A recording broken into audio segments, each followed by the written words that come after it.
Hey guys, welcome back. Or actually, is it welcoming me back? Because I haven't been on YouTube in a very long time. Things just got caught up. I got a new job. Things changed a lot for me. Things changed a lot for me.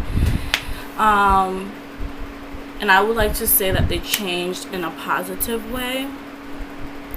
But with that, I just want to talk about my mental health and mental health awareness for myself. So a lot of changes have been made, such as I was getting married, and that is not happening anymore. But you know what? I thank God. Should I do a story time on that? I'm not, because that's a little too touchy. Maybe one day, when I actually get married, I'll talk about why I didn't get married. But, me and my ex-boyfriend, my ex-fiance are really good. We're cool, cordial. We still talk, communicate, and stuff like that. But I am a woman that knows my worth. I have learned from the relationship between settling and compromising. And I think that's really important. Okay, if you guys hear a sound, it's my fan. But I think it's really important to distinguish both when you're in a relationship, especially if you love them and they're different from you. Different in many different aspects, such as your interest, your passions, and stuff like that. You have to really learn how to compromise with that person. Or is it really you settling? Is this something you can deal with for the rest of your life? Is this something, and it's like me, when I'm in a relationship, I am one, very forgiving. I am two, very blindsided, and I want to believe people mean well sometimes, or they're where they're at. They're not in their journey on my level technically, or people grow up differently, and I am learning to understand that people's point of views are different. My heart doesn't work how their heart works. So I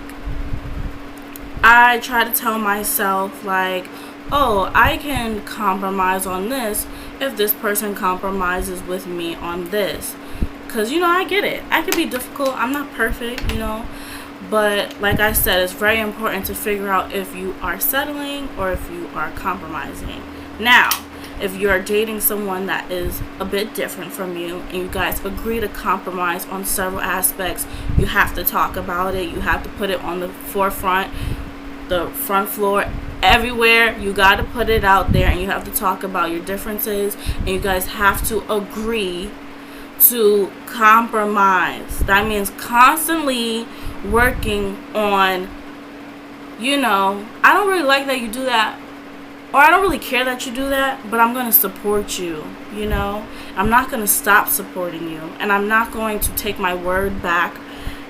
When I say I'm going to support you in certain ways, I'm not going to do that, and I'm not going to get angry for saying that I'm going to support you in your passion, or whatever the case may be. I'm not going to let it muster up, and I'm not going to resent you, because I understood who you were from the beginning, and we talked about it, and but everybody don't run the same as me, so what I can compromise on, some people don't feel like compromising with me on. And what I really realized throughout my relationship, what's really important to me, and that is God. There's no bend, there's no bending, there's no breaking. God is it. God is it. You cannot remove me from that. And another thing that's really important to me that I've realized that is a very, very big necessity in my relationships are worshiping with my partner. That's very important for me. Like, that is the biggest intimacy that I can have with my partner. You know, that's just where I'm at in my journey right now. And I would like someone who has that same passion. Now, if you date someone who doesn't have that, you know, like, I get it. I've met Christians or people of faith or spiritual people that don't care to go to church, but it's important to me. So, you know, and you think it's gonna be okay. You think it's like, okay, fine, you don't have to come to church with me every Sunday. And it works for some people, but for me it does not. So that, I think that is very important to me. I tried to compromise or settle on that idea that it wouldn't bother me if my partner was not chasing God with me, but it does. Because, like, relationships and marrying someone is more than, you're like marrying more than love. Like, it's more than love. You actually have to be compatible with this person beyond love, because there's some days you're not gonna like this person. It's like, am I still gonna choose you? Are we still gonna choose God together? You know? And it's like, you can't be mad because someone is not where you're at spiritually. You have to really understand that, you know, maybe their life choices or how they were raised did not lead them to where you're at, you know. And once again, that's not really an excuse, because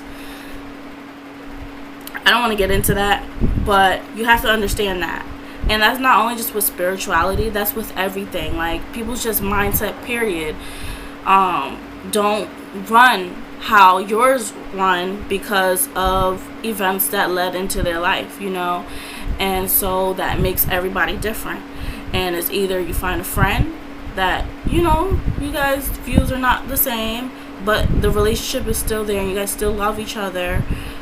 That's when compromising comes in. So now, when one person doesn't want to compromise anymore, the gears of the relationship stop working.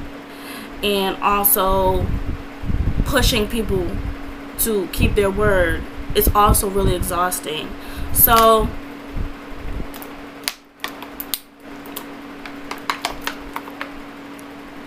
it is what it is. Like,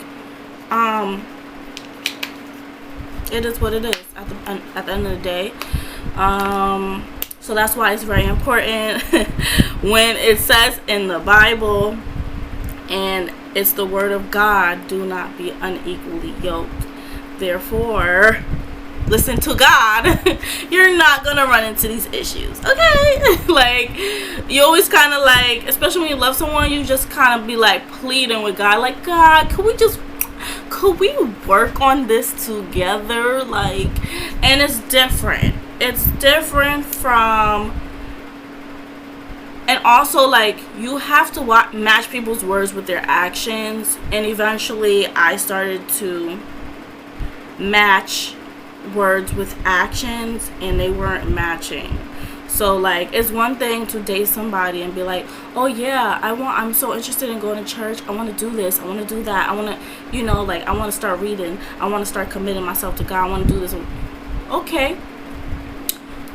So, you know, I've had my own journey. I've dated people that I was technically not equally yoked with them. But my process starts to kick in. My process started to kick in. I never dated someone and said, I want to do this, I want to live this way, and I never got there, you know? Like, I never showed myself true to God in doing that, and to the person that I'm with doing that. So that's a big difference. Like, you could date someone they want to do this, they want to do that, but are they really gonna do it? You know, like, are they really pushing as much as you're pushing for God? So that's that. Everything I ended it peacefully on my end. I have the ability to do that, even though I've been with this person, dealing with this person for like 6-7 years, and this was a choice that I chose. This is a choice that was led by the Spirit within me, and that's why I don't feel stupid for it. I don't feel ashamed. I don't feel all the way embarrassed. The only embarrassing part is like I was legit going to get married last month. So imagine like imagine having everything almost like 90% set up, and then you have to put the brakes on everything last minute. So like that's the only thing, you know, and all the effort that I put in and all the effort that other people put in. Like my friends planned my bridal shower. It was amazing. Like people were giving me gifts. Amazing. I'm completely thankful for that, and I am completely thankful that I was able to go through that wonderful process. And I have people, other women that I know that are going to go through that process, and I wish them the best. Like that is so exciting. It's probably almost as exciting as having a child. So, and I think just every woman deserves it, every man deserves it, and I'm looking forward to going through that again, but with someone completely different, you know. So no hate on this side. Anyways, so how has that affected me mentally? As you guys know, I've dealt with depression, I've dealt with suicidal thoughts, I've dealt with a lot of things with my mental health, and you know, like just battling the idea of me, and I'm not speaking this over my life because God has already declared that that is not over me, and that it will skip me and it will skip my children. It will not be a burden, or it will not come into flourish at all past my mother, and that is schizophrenia, paranoia. So I think transparency really helps. When I'm not okay, I'm going to say I'm not okay. I'm not going to pretend I'm not okay. I'm not, but the difference from not pretending you're not okay and doing too much, there's a difference between that, and I've learned the balance of not bleeding on social media. Maybe like maybe I bleed a little bit, but still, like, you know, through memes you just be posting stuff, but like just choosing every day, and this doesn't even just go for relationships, this just goes for everything, and just depression overall. Choose every day that you're not going to be depressed. And it's hard, it's so hard, because like I'm pretty sure in one of my other videos I'm like ranting like, you can't make me not depressed, you can't tell me not to feel this way. But that was right. You have to pretty much choose for yourself, and it takes a long time to get there. Like literally, I've been battling depression for like more than half my life, and now because I found my place in God, I know who I am, I know the power that I have, I'm able to speak over myself. God has already spoken over me. So like that's where also trust comes in with Christ, you know. Like I tell myself I'm not going to be depressed over this. Some days are bad. Some days it's like, oh my God, like what did I do? Like, did I really do this? You know, like, am I really alone now? Like, would anybody else would have done this because they were afraid to be alone? Am I crazy? You know, sometimes I have those days where it's like, wow, I just threw away a whole freaking 6-7 year relationship. But you throw away the trash. That's what you do. I'm not saying my relationship was trash, but like what God has for me, God is not gonna give me trash. That's all I gotta say. You know, like no shade, no tea, whatever the case may be. Evidently my relationship was like very good. We had our ups and downs like everybody else, you know, you heard that speech. But I've enjoyed him. That was literally like my best friend. So like it hurts on different levels, you know, not just like, oh, I'm not in a relationship anymore. Like that was my best friend, you know. Like it hurts when you lose your best friend, or you have to make the choice to not deal with your best friend anymore. It hurts, but like for your sanity and for your mental health, like what are you gonna do? What are you gonna do? You know, like, and just the spiritual aspect, as our relationship did not work. That was just one of the reasons. And I'm gonna go further into other things that has happened that really solidified my choice. But I just thank God through it. Like, every day I just thank God through it. I'm like, okay, you did not put this answer, you did not push me to make this choice for no reason. You didn't, God. We gonna get through it. I don't know how, I don't see a way, but I know you got a way, because you've always made a way. Like, I literally have to remind myself, like, God, you've always made a way. You've always made a way. And if you watch my previous videos and you see what I've been through and you see, like, where I'm at now, he's always provided. Always provided. Like, literally always provided. I'm never without something that I don't need. Never. Like, and it's like, sometimes I feel like I need something, but do I really need it, or am I good? Is my flesh needing this?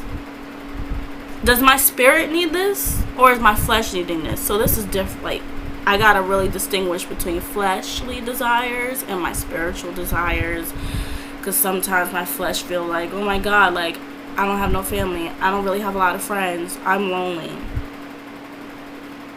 And are you really lonely? Do you really not have friends? Do you really not have someone that you can reach out to? Like, that's not true. So, and the devil is good for, like, speaking things in your ear like that. So every day I am choosing to be happy. Every day, even if it doesn't turn out that way, I am proud of every small accomplishment that I make. Just even sometimes getting up or making my bed, or like going to the office, like, because I usually work from home. So, like, for a long time I didn't go to the office for like 2 weeks. I literally stayed in my house and I didn't eat.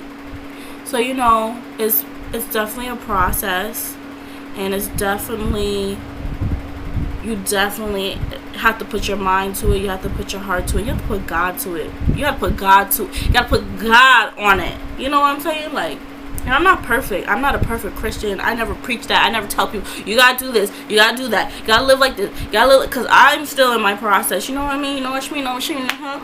So, but I will clarify, I do not worship anyone else but the living God, okay? So don't get that messed up. And everybody knows that.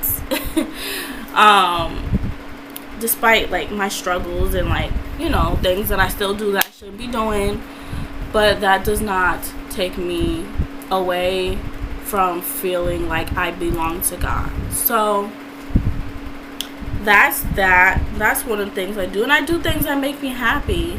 Like, and when I'm not feeling happy, I pray. Like, when I'm not feeling happy, instead of putting it in my head and sulking about it, I really talk to God. And sometimes the only things that I could say is like, help me, God. God, help me. And I'm literally begging. And also, like, when I feel sad, I will blast gospel music. I will blast the word of God. I will just over my own thoughts, you know, like, do things like that. Do things that reinforce positive thoughts. You have to make that active choice. I can tell you that. And it's not easy, because sometimes when you're depressed, you're not thinking about, like, oh my God, what can I do to make me happy? You're just thinking, like, oh my God, I feel like this, and this is gonna be it. This is how I'm gonna die. I'm gonna die right now. So, like, you know, and I thank God for that strength, because when I made my choice, the day that I made my choice, I just prayed, like, God, I'm just saying, I just ended this on a complete wind based off of a choice. Please just support me. Please let me feel it. I know you support me and I know you love me, but please surround me with support. Please surround me with your love, because I really need it. And sometimes, like, I literally cried because, like, separating yourself from someone that you've been with for such a long time, and, like, or dealing with them for a long time, and, like, about to get married, like, that's a big deal. You have to ask God to just embrace you, like, wholeheartedly. And God, if you're embracing me, please find a way to let me feel it. Please, like, throw little miracles, throw little things around that will make me smile. Like, please just allow people to love me and understand me a little bit more deeper, because that's what I need right now. Like, I just need you right now. And so, yo, this hair is just beautiful. So with that choice, that's how I'm getting by, you know. I went to Miami last month for the weekend that I was supposed to get married. So, like, also that, actively finding things that will keep you busy, that will keep you positive. I wanted to go somewhere cheap. I wasn't trying to go to France. I was trying to do all, you know, like, somewhere just nice weather. I just know I wanted to sit on somebody's beach. I wanted to see palm trees. I wanted to have my big old drink, you know what I'm saying? And I wanted to be around someone that was going to help me. Not just, like, also think positively, but also think spiritually. And so I've invited my church sister. I said my church sister. My sister in Christ, which is actually a really good friend of mine. And I'm so thankful for her, because there was some times my thoughts was just like, should I be sad right now? She's like, no, you're not doing that. So, and she does it in, like, a positive way, you know, not like tough love, because, like, right now I don't really freaking need it. Okay, I need as much softness and understanding as possible. So she was very helpful with that.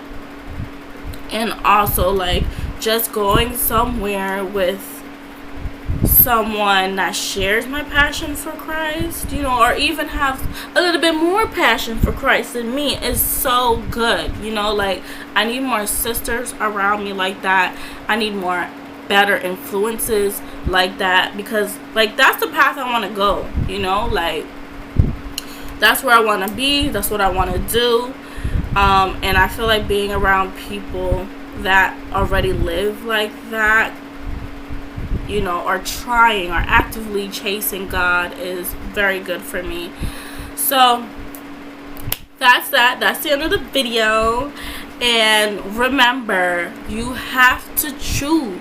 You have to fight. Let me tell you that. You have to fight. You have to find your fight. And for a long time, I didn't think that was an option. I thought, like, oh, here comes the wave of depression, let it beat me up, and then I'll just scroungel out. Scroungel, is that a word? I'll just crawl out somehow, some way, you know. But have an active plan. I've had an active plan written down before, not planning that this would happen to me, but, like, you know, just like, okay, if this comes back around, because I do have seasonal depression, when this comes back around, what are you going to do, Asada? You have to have a game plan. You always have a game plan. You have a game plan for everything but depression. Come on now, sis. But now, some depressions, some mental illnesses are clinically, you know, diagnosed. Mine was, I went to therapy, like, years ago, but, and I think I'm going to start again. But some mental illnesses can only be, I don't want to say only, because there's just so many views on that, but need to be clinically, you know, dealt with, or medically dealt with. And but even with medications, you know, like, your part has to come in, not only the pills, you know. Like, I know God bless doctors to help us in certain ways and stuff like that, and God created the herbs and chemicals and all this stuff to help us in certain ways, but you have to do the work. If it's not spiritually, you know, you're not really much of a spiritual person, you have to find your own medium, you know. I want to speak to all different types of people, not just the people of God. You know, we're all people of God, but not just people that are chasing after God at this moment. I want to just speak to people that have not even gotten there, because I've been there, and I wanted somebody just to speak to me at that moment. You know, I'm not there yet. maybe I have a little inkling, maybe it'll, maybe, but I'm not there yet. But I still want to hear something for me, you know. So I want to just share that with you guys, and I thank you for watching, because this is a long video, but I felt like it was very important. I thought I was gonna do a makeup video, but I'm just like, no, I haven't done like a type of mental awareness video in a long time, and I enjoy it, you know. So thank you again, thank you again thank you again for watching and tuning in. If you haven't, subscribe. If you want to, comment if you want to as well, share. My name is Asada Coco, and I am tuning out. Everyone have a blessed day, and I need some chapstick because my lips are like, what the